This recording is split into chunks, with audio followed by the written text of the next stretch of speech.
আসসালামু আলাইকুম। আওয়ামী লীগের অস্তিত্ব নিয়ে টানাটানি। আওয়ামী লীগের নিবন্ধন বাতিল চাচ্ছে বিভিন্ন ব্যক্তি, রাজনৈতিক সংগঠনগুলো, বিশেষ করে ছাত্র সমন্বয়করা এবং অন্তর্বর্তী সরকারের বেশ কয়েকজন উপদেষ্টা চাচ্ছে আওয়ামী লীগের নিবন্ধন বাতিল করতে। শুধু তাই নয়, বৈষম্য বিরোধী ছাত্র আন্দোলন নেতাদের পক্ষ থেকে প্রতিজ্ঞা করা হয়েছে যে কোনো কিছুর বিনিময়ে বাংলাদেশ থেকে আওয়ামী লীগকে নিষিদ্ধ করে ছাড়বে, বাংলাদেশে আওয়ামী লীগের কোনো অস্তিত্ব রাখবে না।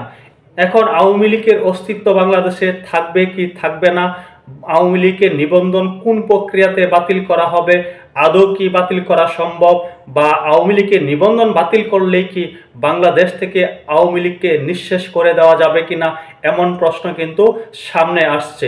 এমন প্রশ্ন যখন সকলের মনে, তখন জাতিসংঘ আওয়ামী লীগের পক্ষ নিয়েছে জোরালোভাবে। জাতিসংঘ বলছে জুলাই আগস্টে আওয়ামী লীগ সরকার মানবাধিকার লঙ্ঘন করেছে, তারা ক্ষমতা টিকে থাকার জন্য নৃশংসভাবে বল প্রয়োগ করেছে।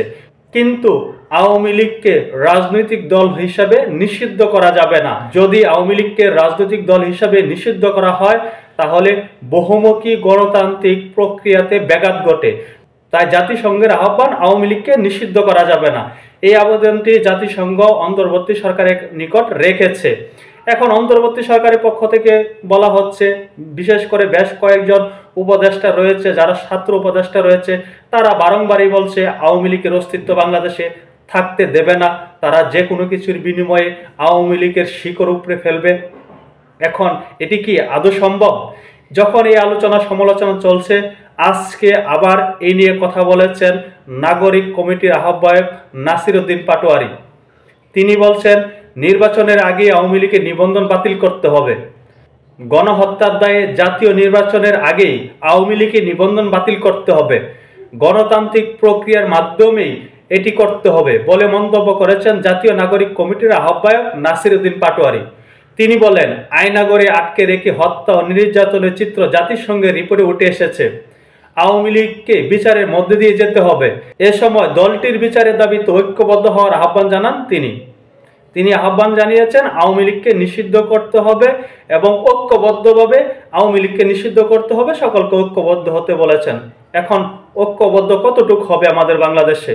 এদিকে বিএনপির পক্ষ থেকে তো পরিষ্কার করে বলে দেওয়া হয়েছে, তারা কোনো রাজনৈতিক দলের নিষিদ্ধের ব্যাপারে সিদ্ধান্ত জানাবে না, তারা তার পক্ষ নেবে না, বিপক্ষে অবস্থান নেবে না। তাহলে এখন বাংলাদেশে আওয়ামী লীগকে কিভাবে নিষিদ্ধ করা হবে, কোন প্রক্রিয়াতে নিষিদ্ধ করা হবে? এখন কি সেই আওয়ামী লীগ সরকার যেভাবে জামাতে ইসলামকে নিষিদ্ধ করেছিল ওই প্রক্রিয়াতে নিষিদ্ধ করবে? আমরা তো দেখেছি জামাতে ইসলামকে নিষিদ্ধ করার পরেও কিন্তু জামাতে ইসলামকে নিঃশেষ করে দেওয়া যায়নি।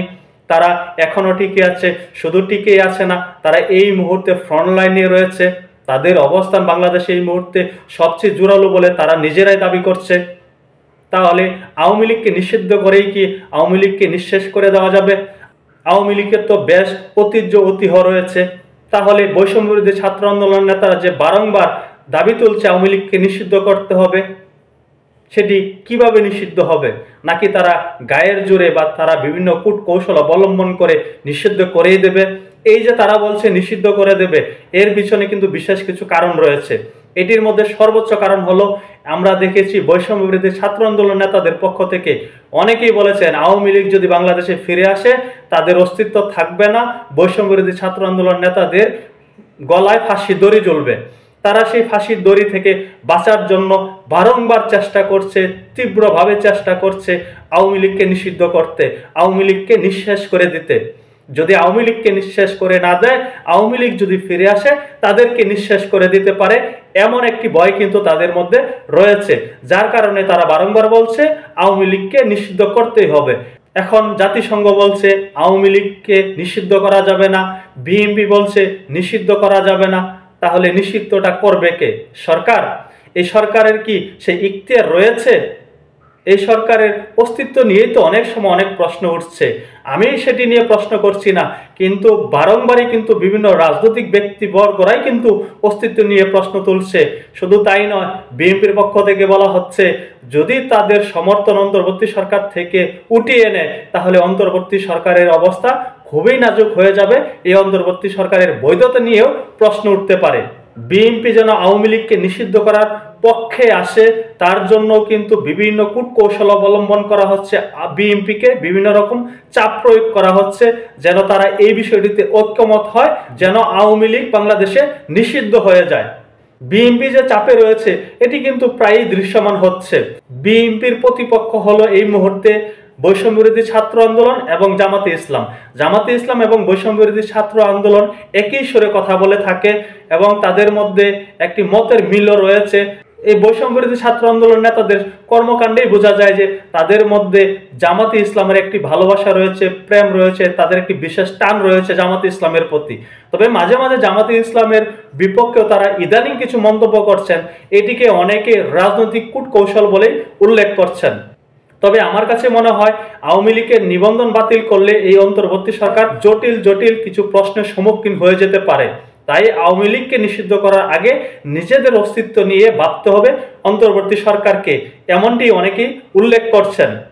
তবে আওয়ামী লীগের যারা নীতি নির্ধারক রয়েছে, যারা দেশে লুটপাট করেছে, যারা অবৈধ টাকার পাহাড় গড়েছে, বিদেশে পাড়ি জমিয়েছে, সেখানে আলিশান জীবনযাপন করছে, তাদের বিরুদ্ধে অন্তর্বর্তী সরকার আইনগত ব্যবস্থা গ্রহণ করুক, এতে কিন্তু সকলেরই সম্মতি রয়েছে। কারণ কোনো দুর্নীতিবাজকে বাংলাদেশের মানুষ প্রশ্রয় দিতে চায় না, গ্রহণ করতে চায় না। বাংলাদেশের মানুষ কিন্তু এই অন্তর্বর্তী সরকারের বেশ কয়েকজন উপদেষ্টাকে নিয়েও বিভিন্ন রকম প্রশ্ন তুলছেন, তাদের জীবনযাপন নিয়েও প্রশ্ন তুলছেন, তাদের বিলাসিতা নিয়েও প্রশ্ন তুলছেন। যাই হোক, ওই সকল বিতর্কে যাচ্ছি না। তবে দেখা যাক, এই যে বৈষম্যবিরোধী ছাত্র আন্দোলনের পক্ষ থেকে বারবার দাবি তোলা হচ্ছে আওয়ামী লীগকে নিবন্ধন বাতিল করতে হবে, আওয়ামী লীগকে নিষিদ্ধ করতে হবে, তারা প্রতিজ্ঞাবদ্ধ হয়েছে তাদের জীবনের বিনিময় হলেও আওয়ামী লীগকে নিষিদ্ধ করবে। এটি কোন পর্যায়ে গিয়ে দাঁড়ায় আর কারা জয়ী হয়, আওয়ামী লীগের নিবন্ধন তারা বাতিল করতে পারে কিনা, নাকি তারা এখানে ব্যর্থ হয়। এই বৈষম্যবিরোধী ছাত্র আন্দোলনের নেতারা বেশ কিছু দাবি তুলে ব্যর্থ হয়েছেন, আমরা সেই চিত্রও কিন্তু দেখেছি। এখন দেখা যাক এই বিষয়টিতে তারা ব্যর্থ হয় নাকি সফল হয়। সেই পর্যন্তই অপেক্ষায় রইলাম। সকলে ভালো থাকুন। আল্লাহ হাফেজ।